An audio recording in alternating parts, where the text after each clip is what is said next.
Meet Canada's top voices in innovation, live in Vancouver at LLLSummit 2025, featuring Adel Gamar, Global Leadership Advisor. Please welcome me to join Adel Gamar here on stage with us.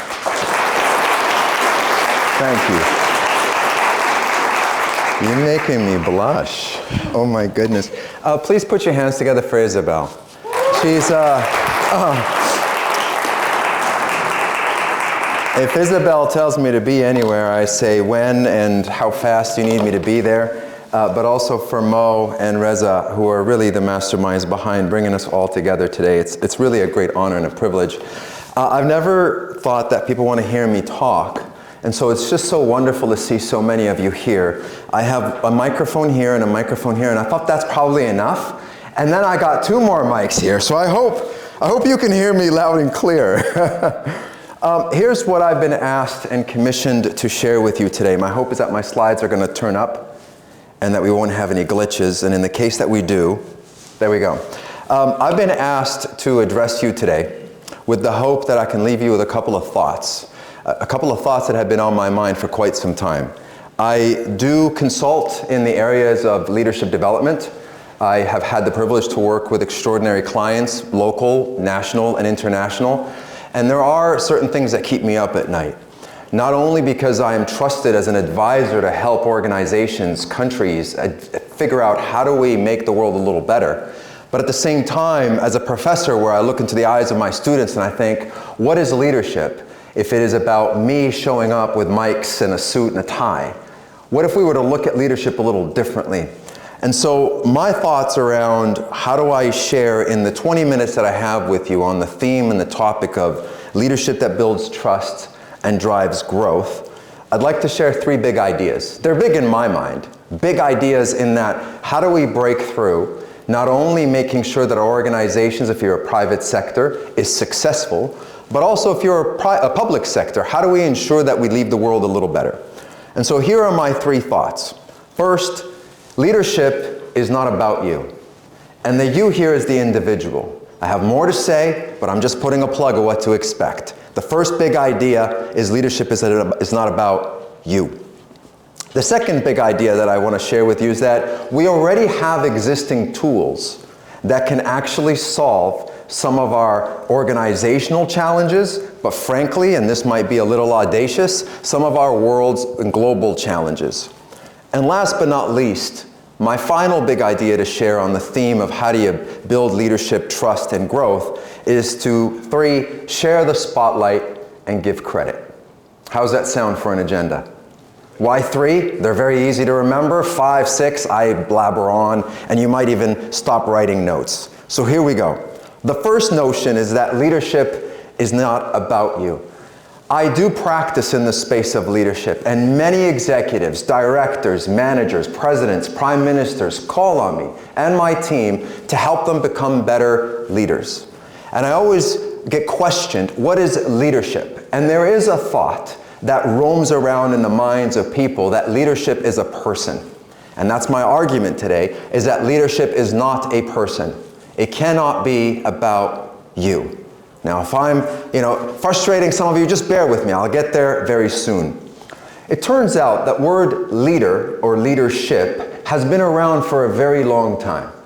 It predates Latin languages. Like many of us know, the English language borrows a lot. It innovates, but also borrows a lot of words from other cultures and other languages. It turns out that the word leadership has been around so long that it predates Latin languages. It's in this family of words that are called Indo-European root words, which means it emerged from the Asian continent onto Europe. It is so old. That tells me then, and should tell us, that the word leadership has been around for a very, very long time. So what do you think the word leadership means as the founding mothers and fathers thought about the word? Here we go. It might not be a surprise, but it might surprise some of us. It means to go forward and die. There's a notion in leadership that we want people to thrust forward and pay the ultimate sacrifice. It is no surprise that we find that history is peppered with so many leaders that paid the ultimate sacrifice, whether they were tragically assassinated or they ended up resigning, or being voted out, or being booted out of our organization, given the banker's box and followed out by security. There is a notion in the eyes and the hearts of so many of us that I want to be a leader. I want to make my people proud. I want to make my foreparents proud. But at what cost are we going to exercise leadership if it means that we actually might be affected and our health becomes deteriorated? And so the good news, when we're looking at a definition of leadership as to thrust forward and die, isn't it a nice notion that leadership cannot be about you? Because it's not sustainable. It is not a sustainable model for us to figure out ways of how do I sacrifice myself for the greater good. And so the notion that leadership is about a person thrusting forward and sacrificing themselves, I think is a flawed notion. And so when I ask executives, leaders, managers, even my graduate students or undergraduate students, what do you think of leadership? And I get a very long list of definitions. Some of these include verbs, services that are expected of people in positions of power or authority. But there are also characteristics like being kind and caring and having empathy and innovative.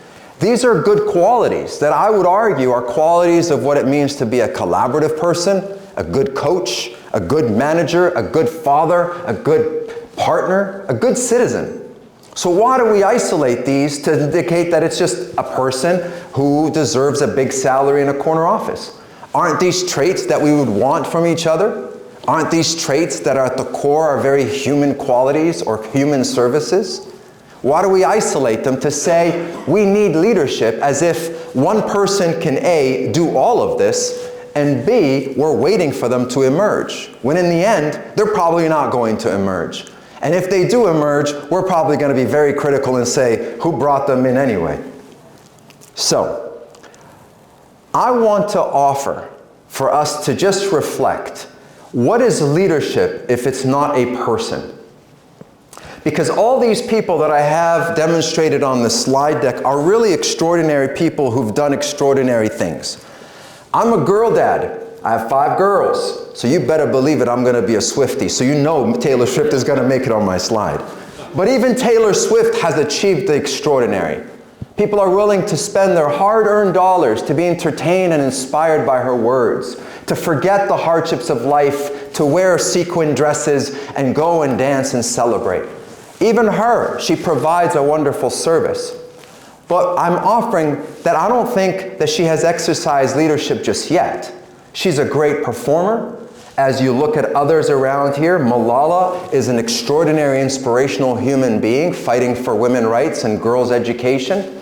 To even our former Prime Minister, Justin Trudeau, who tried his best to serve his country and left with dignity.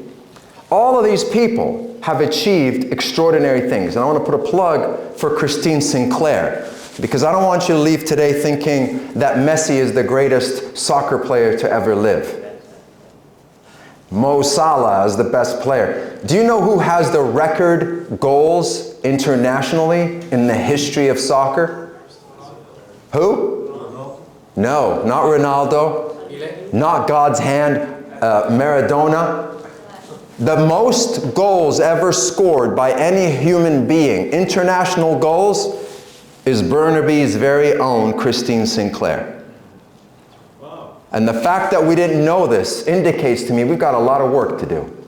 She's a girl from Burnaby, grew up playing Swangard Stadium, and here we are thinking it's Messi, Ronaldo, and Bebeto.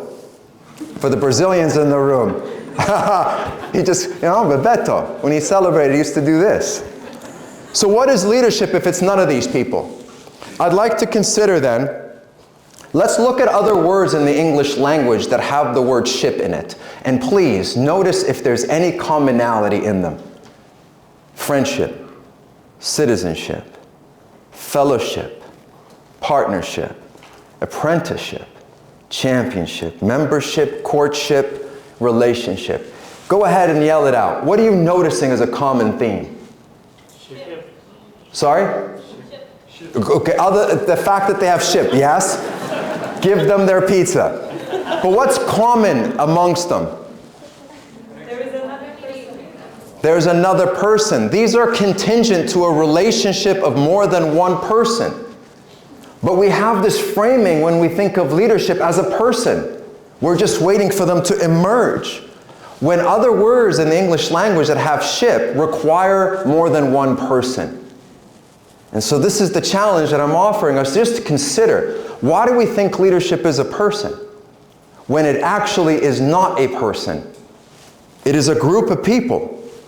It is not a golden pawn that emerges that many of us wait for them to emerge, but rather it is indeed a group of people.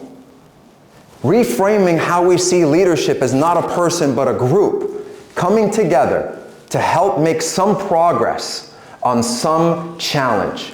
And most likely it's an organizational challenge. You have a mission, but there's something on the ground that's not helping you merge that gap. You have a goal, you've invested in your companies, but yet there are external factors, tariffs, shortage of talent, the high rise of housing or the cost of housing that now is inhibiting you from fulfilling your mission. These challenges require a group of people to come together. And so I really like the picture on the right because it actually helps us realize leadership is more than just an individual. It's about bringing people together. So it brings me to the second big idea. If leadership is not a person but a group of people, can we actually address some of our organizational challenges in your workplace, but also help make the world a little better? Isabella had shared that I worked for the United Nations, so my head was full of hope and optimism, and I remain optimistic that the world can make progress on a lot of the global challenges. So how can we make progress? Do we actually have the tools? And Ezra Klein and his colleague Derek Thompson published a book not long ago, I think it's about 7-8 months ago, called Abundance. Show of hands, how many of you have seen this book or come across it or read it? Okay, it's a good book. I mean, the fact that hands didn't go up, I highly recommend it. You can skim it. If you read fast, you can skim a lot. But I'm actually going to give you a very concise argument of what they're making in their book. The title is called Abundance because they're actually inviting us to have an abundance mindset. We have the idea of growth mindset. They're actually encouraging us to consider the abundancy of what we have.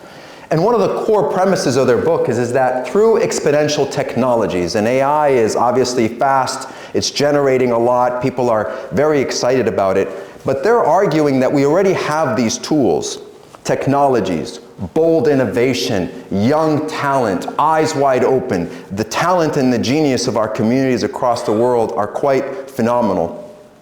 But also the capability for global collaboration, that these three are already existing, and that humanity has the tools to solve these big challenges. The proof, they didn't bring this up in their book, but it's quite extraordinary that it took the pandemic for scientists to finally break through their secrecy and start sharing the science in order for us to come with a record time of a vaccine that can help the world heal. And I always ask, why did it take the pandemic for you scientists to finally come together? New York Times published this. This is on their front page at the climax of the pandemic. And as you can see in the title, it says, COVID changed how the world does science together. And the article continues to say that because of the pandemic, all other research was put to a halt. People were able to finally collaborate. The secrecy of the science is no longer there. They were sharing. Why did it take the pandemic for them to share? But the relentless optimist in me is like, well, that's good. We've just proven we can actually do this, and we can do it in other areas as well.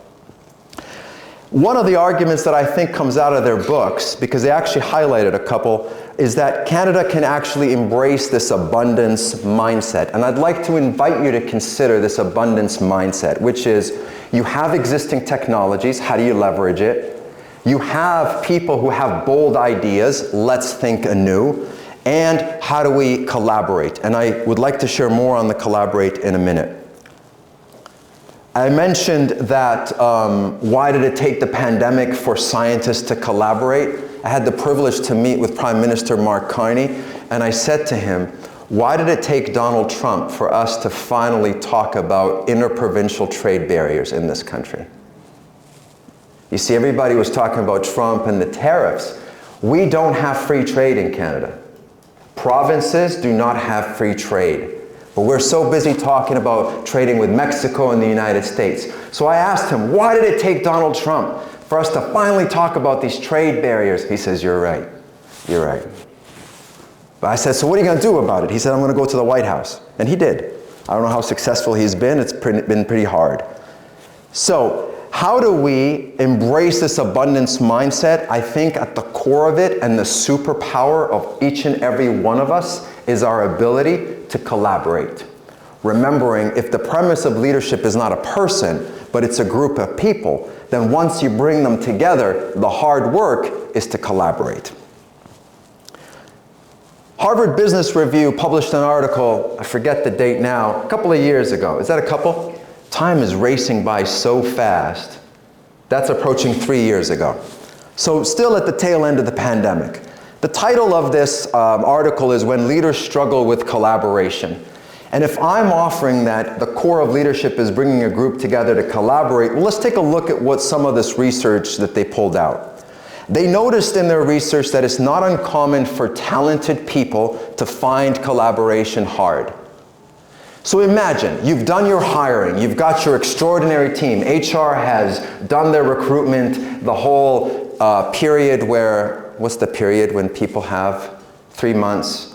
Probation, all that hard work, and now you're like, well, what's going on? Why is it that we're not successful by meeting our mission and our core deliveries?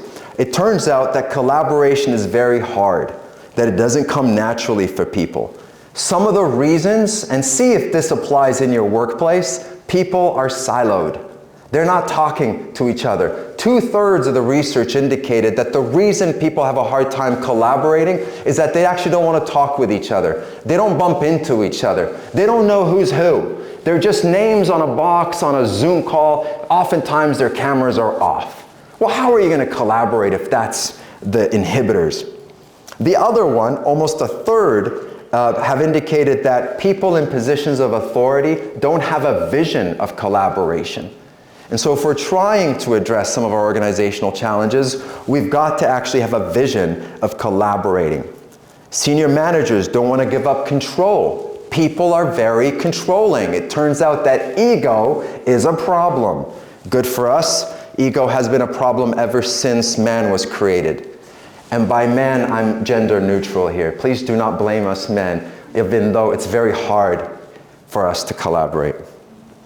And then almost more than 1/3 of employees say that their organization needs to collaborate more. We're not doing it enough. Think about the scientists with the pandemic. Think about internally with your own organization. Are people collaborating? Now, yell at me, and I'm okay with yelling. Let me know, what does it mean to collaborate? What does it mean, collaboration? Work together. To work together. What in the word collaborate makes you assume that it's working together? Co. I love that. Collaborate, and the word's up there, it consists of 2 parts. Co means together. So what does it mean to collaborate? You need someone else. You can't do it alone. The connection's coming. I see you're smiling at me.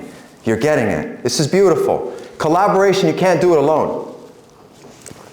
So we have to admit we need others. Even if you're the president, you need your junior staffers, you need your managers, because you got blinders. Now what's left when we take co out? What does it mean to labor?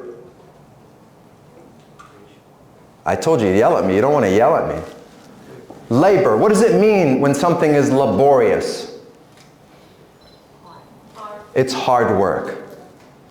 So if you want to collaborate, first we have to acknowledge we need others, and it's not going to be easy. If it's easy, change it and say we're going to go for a picnic or a barbecue. But if it's hard, and you call on me, you say, Adel, but it's hard, then you're doing good work. The harder it is to collaborate with somebody, the more likely that you're actually making some progress. Keep doing it. All right, and I will open up for questions shortly. I have an image that should probably garner how hard it is to exercise leadership. One of the reasons, or one of the breakthroughs for us, if we're really trying to fulfill our mission, build trust, and exercise leadership, I believe we have to build rapport with each other. Really, consider your staff, consider your organization. Do people know who you are? Do you know who's who? And it's not shocking to me anymore when I get invited to consult that I actually ask for a list of all the people that are going to be invited to my sessions, and I ask how often do they bump into each other, do they know each other? It's very rare. And then they're asking me how I can help. It's very clear that there are these barriers. So rapport is important. Know your people. Don't do this alone. So we have to ask for help, ask for advice. Try to bring down that ego a little bit. Your vessel has a lot of space still.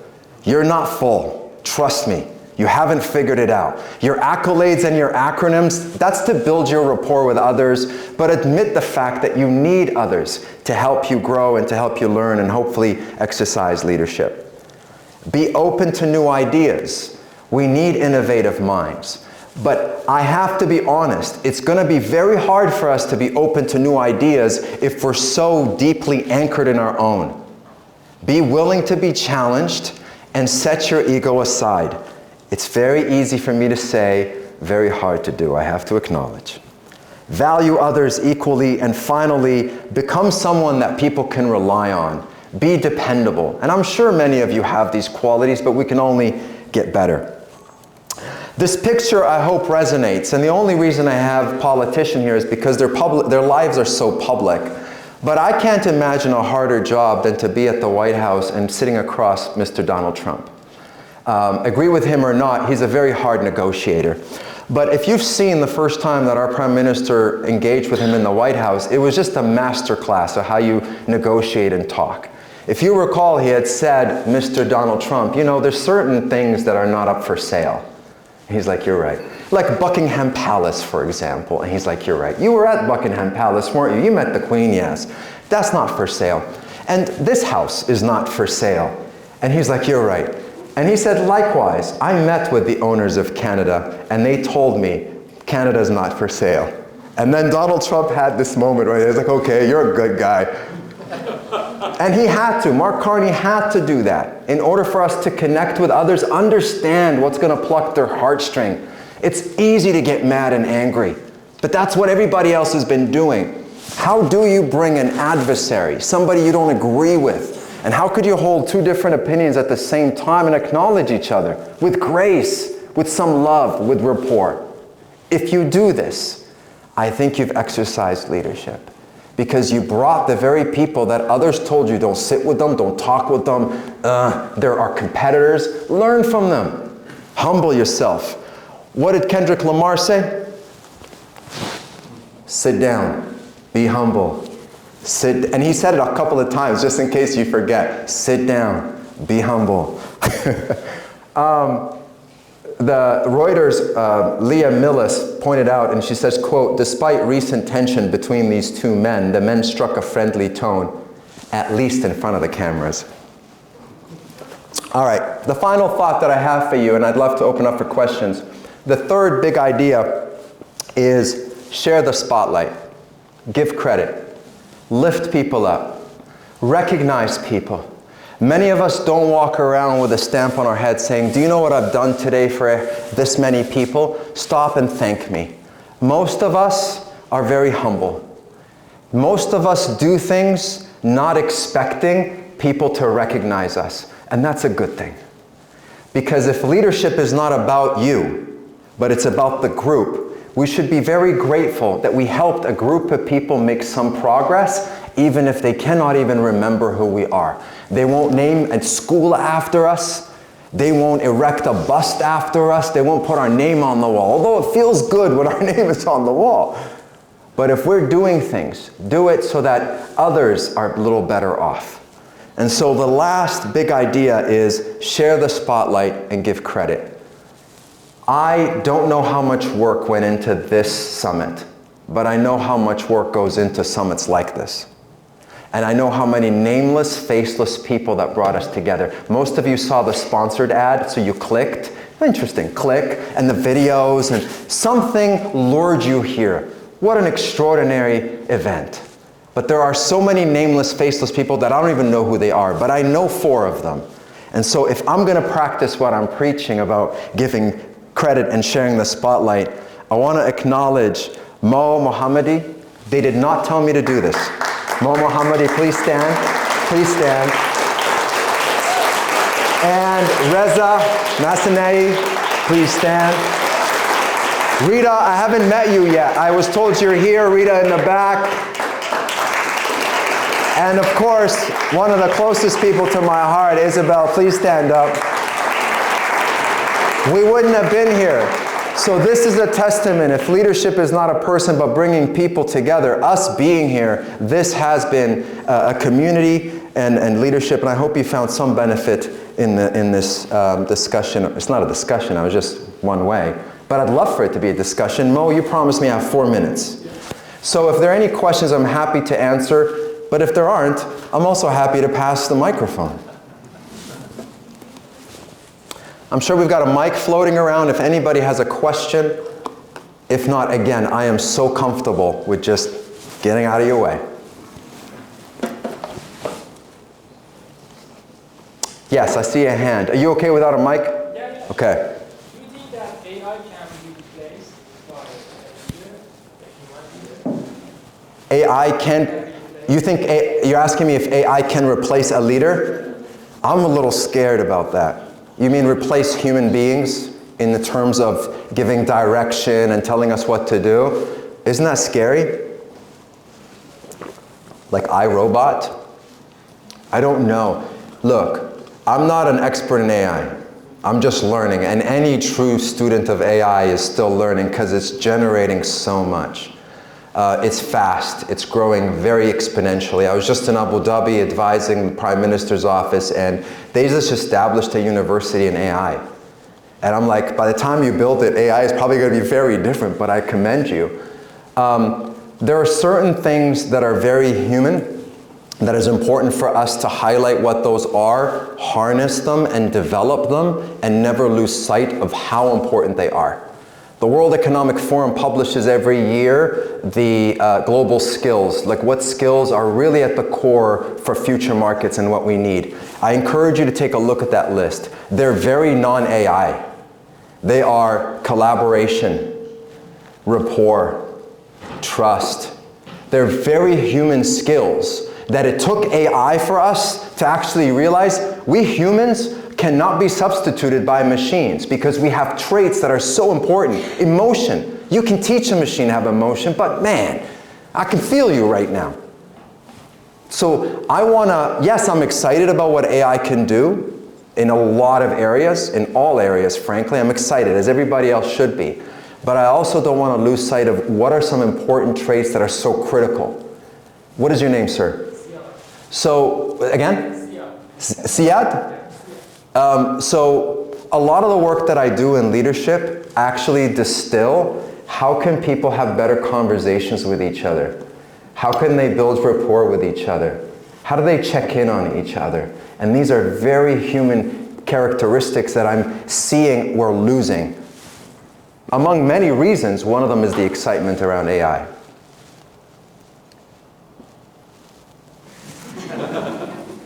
See, this is beautiful. Yes, your name? My name is Yasmini. Yasmini. Yeah, and my question is, if people have some experience to someone that has no talent at all to be a leader, and if it already happened, what's the characteristics that make that person not able to be a leader at all?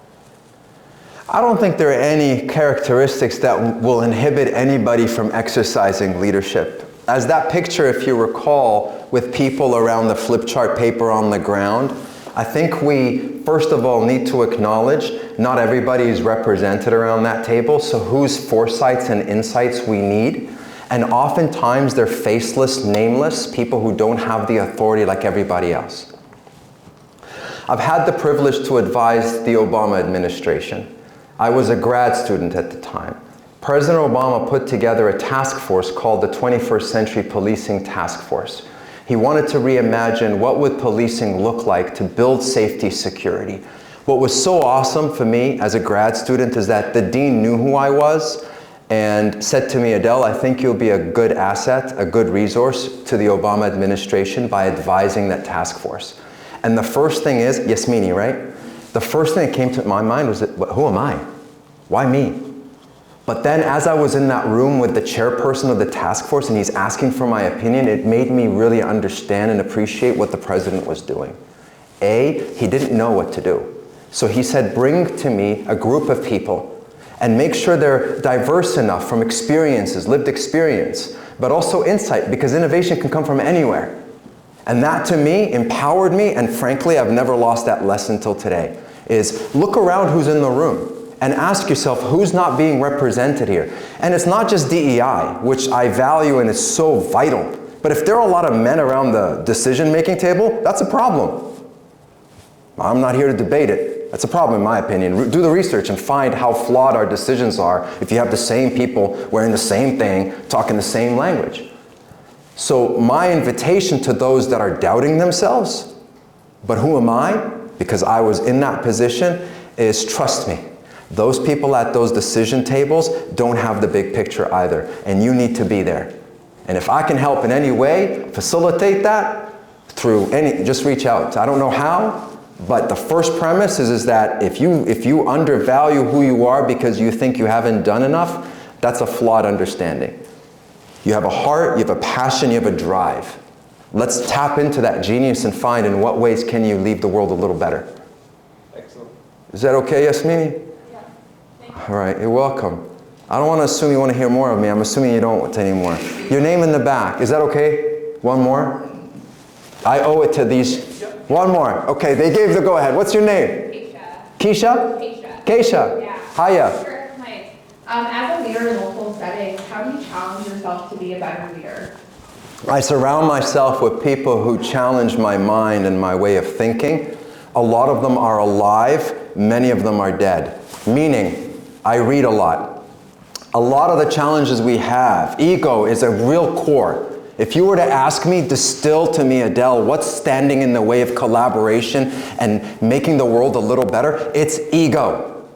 And there's a book by Ryan Holiday that brings the Stoics ideas, the Stoics and Stoicism, like Socrates and Aristotle, the Greeks.